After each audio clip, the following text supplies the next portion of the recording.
ایک مرتبہ جب نبی کریم صلی اللہ علیہ وآلہ وسلم بچپن میں تھے، مکہ کی تنگ گلیوں میں نرم دھوپ بکھری ہوئی تھی، ہوا ہلکی سی گرم اور فضا میں سناٹا تھا۔ اس معصوم عمر میں بھی آپ صلی اللہ علیہ وآلہ وسلم کی آنکھوں میں وہ نور تھا جو دلوں کو کھینچ لے۔ بھوک کی ہلکی سی کسک، مگر ہونٹوں پر صبر کی مسکراہٹ موجود تھی۔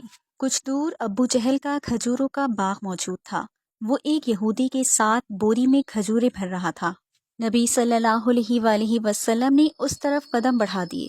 دل میں بس یہ خیال تھا کہ شاید 2 کھجورے مل جائیں۔ آپ صلی اللہ علیہ وآلہ وسلم باغ میں پہنچے، سلام کیا اور بڑے ادب سے کہا، مجھے بہت بھوک لگی ہے، کیا آپ مجھے 2 کھجورے دے دیں گے؟ ابو جہل نے حقارت سے دیکھا اور کہا، اے محمد، میں کھجورے دے دوں گا، مگر میری ایک شرط ہے۔ وہاں جو شخص کھڑا ہے اس کی بوری اپنے سر پر رکھ کر میرے گھر پہنچا دو، پھر تمہیں کھجور ملے گی۔ نبی کریم صلی اللہ علیہ وآلہ وسلم نے بنا کسی تردد کے مسکراتے ہوئے اس یہودی شخص سے کہا، میں یہ بوری اپنے سر پر رکھ کر لے جانا چاہتا ہوں۔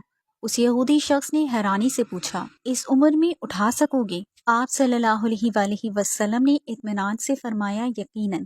پھر آپ نے بوری سر پر رکھی اور سکون اور وقار کے ساتھ چلنے لگے۔ پیچھے ابو جہل اور وہ یہودی خاموشی سے دیکھ رہے تھے۔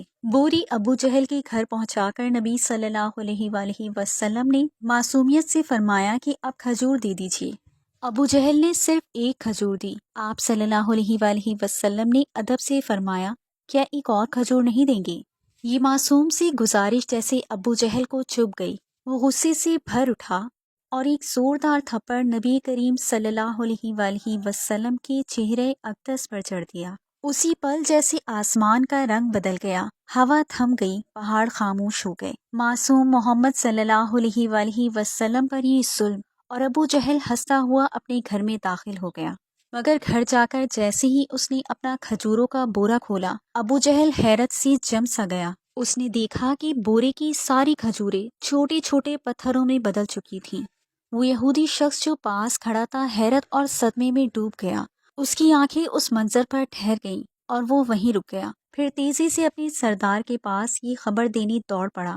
ادھر ابو جہل اپنے گھر سے باہر نکلا اور طنز کرتے ہوئے بولا، اے محمد، تو بڑا جادوگر نکلا، تو نے میری کھجوروں پر جادو کر کے انہیں پتھر بنا دیا۔ نبی صلی اللہ علیہ وآلہ وسلم نے سر جھکا کر فرمایا، مجھے تو کچھ معلوم نہیں۔ یہ سنتے ہی ظالم ابو جہل نے ایک اور تھپڑ جڑ دیا۔ تھپڑ کی آواز ایسی تھی جیسے آسمان پر کوئی چوٹ لگی ہو۔ پہاڑ خاموش ہو گئے اور نبی کریم صلی اللہ علیہ وآلہ وسلم کی آنکھوں میں آنسو چمک اٹھے۔ لیکن اس کے باوجود آپ صلی اللہ علیہ وآلہ وسلم نے بس اتنا فرمایا، آپ کے ہاتھ کو چوٹ تو نہیں لگی؟